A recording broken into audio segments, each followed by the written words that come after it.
You've done the work. You've read the books. You can label every trigger and trace it back to its source. So why do you still feel the same? The answer isn't more awareness. It's something psychology calls regulation, and most people skip it entirely. Here's the problem. Hyper-awareness without regulation is like standing in a dark room holding a map of the room. You know exactly where everything is. You can name every obstacle, but you're still standing in the dark. Knowing doesn't turn the lights on. Hyper-awareness names the wound. Regulation teaches the body it's safe. You can say, "I have abandonment issues" 1,000 times. You can trace it back to childhood. You can understand every root cause. But your nervous system doesn't care about the story. It cares about whether it's safe right now. Psychology calls this the cognitive behavioral gap. Your mind understands, but your body hasn't learned to believe it yet. And until your body catches up, knowing isn't healing. Hyper-awareness keeps you in your head. Regulation brings you back to your body. One of the quietest traps of hyper-awareness is that it feels like progress. Every time you analyze a pattern, you feel like you're working on it. But analysis is not integration. Your brain treats understanding as accomplishment.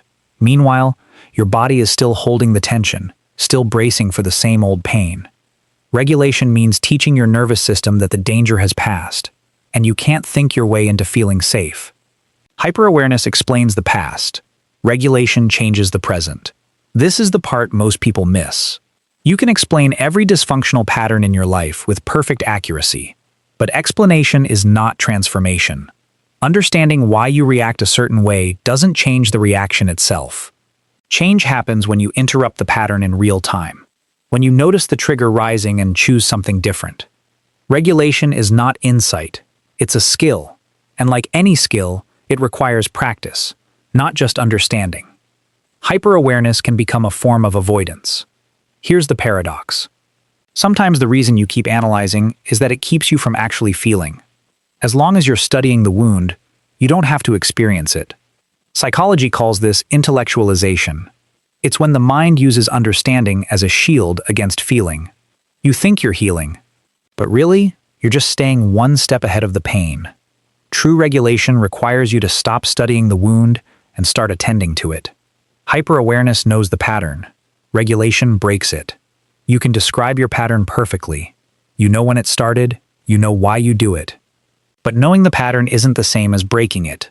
Breaking it requires you to catch yourself in the moment when the old response rises, pause, and choose something new. That pause is regulation, and every time you practice it, you weaken the old neural pathway and strengthen a new one. Psychology calls this neuroplasticity. Your brain can change, but only if you stop just thinking about it. So what do you actually do? Stop trying to understand more. Start practicing being present when it's uncomfortable. Notice when your mind reaches for analysis as a shield. Put the map down. Feel what your body is holding, breath by breath, moment by moment. Regulation is not a concept to master. It's a muscle to build. And it starts the moment you stop trying to figure yourself out and start actually being with yourself. If this video changed how you think about healing, subscribe for more psychology content that helps you understand yourself.